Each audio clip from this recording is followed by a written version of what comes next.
1, 2, 3, take one. Hey, Stefan and Catherine, painting weekend coming up. Super excited for you guys. I'm just going to give you a couple of tips that I've learned over the years to help make your painting easier.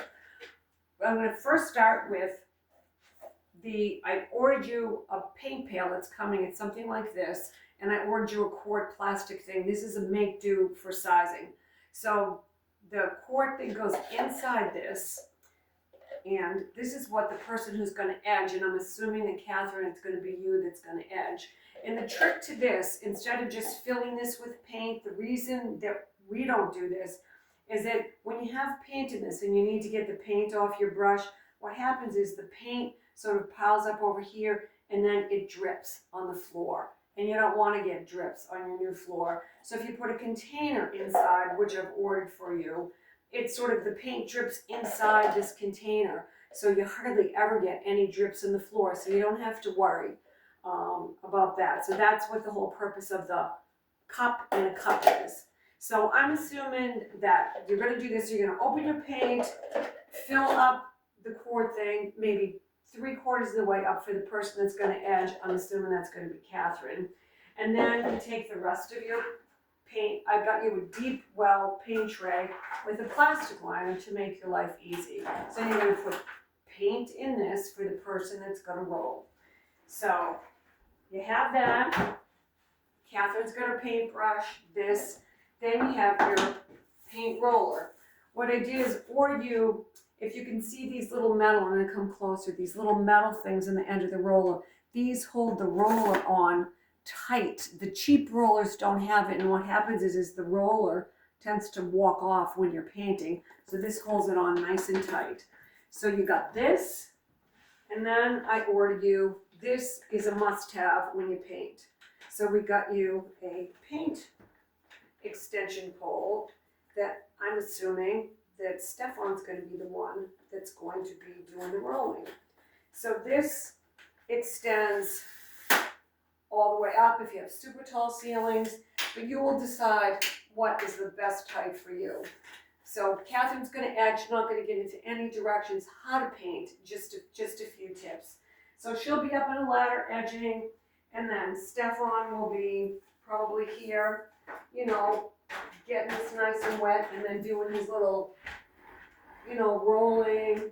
Obviously, Catherine's going to edge the ceiling, edge all the corners, and then edge the floor. You always want to do your edging first before you do your rolling. And then there's a little tip, we call it dry rolling.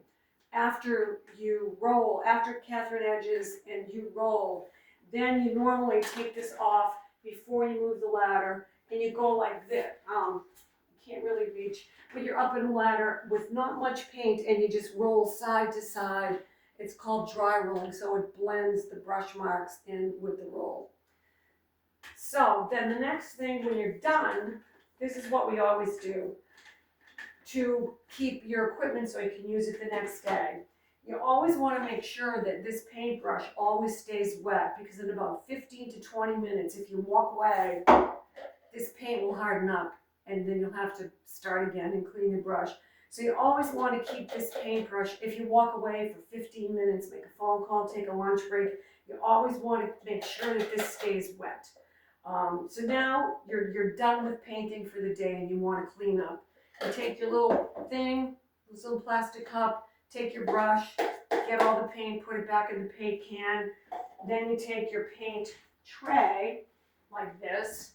Again, you take your brush, and you go to your paint can, and you take your brush, and you try and get all of the paint out of this and back in the bucket. And you try and get it so it's almost all the paint is off, and then you just let it, and it can dry overnight, and you can use it the next day.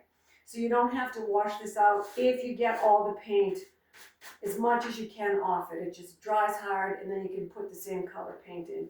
So you can reuse them. And then if it seems like it gets gunky, then you just throw it away and use another one. Then the trick with the paint roller is you take it off the extension pole. What we do, assuming that you don't get the job done in one day, so you've got this roller with your paint color in your room, before you dump it out, you want to make sure that you got quite a bit of paint in the roller. You don't want it to be dry. You want to have some paint. Then you take a plastic, lightweight plastic bag like this, like a grocery bag, and you take this and you put this roller inside this plastic bag. You go over to either a trash barrel or something with an edge like this, and then you just tap, tap, and this comes out. This is going to have a little paint on it, so you put it in your tray, and you take this plastic and you make sure that it's really, really tight against the roller. And the purpose of this is that you don't want to have any air. You want this airtight so the paint has no chance to dry out. Because if you just get dry paint on the edge, the roller will be ruined. You'll never be able to get the dry paint out, and it will leave marks in the wall. So this way, you don't have to take the time to clean the roller out. You just roll it really, really tight. Make sure that this end is tucked in. And if you feel, sometimes I've used a couple of plastic bags, but the most important thing is to press it all along the roller so you get it airtight. And then you can put it in the fridge, or you could just put it somewhere aside and use it the next day. But this is a good tip if you don't get the job done in one day, so you don't have to clean it out. And I've saved these for weeks. If you do a really good job wrapping it, you can keep using it over and over again. But once the paint dries out, you're done. And then it's important too, when you're done, this roller's going to have paint on it. You just want to get this all nice and clean so it doesn't gunk up at the end. And then it's good to go for the next day. And always wash your brushes out really good. And then those are good to go for the next day. I think those are all the tips I can think of. I hope that you guys have a ball. I wish I could be there painting with you, but I can't. Later. Good luck. Bye-bye.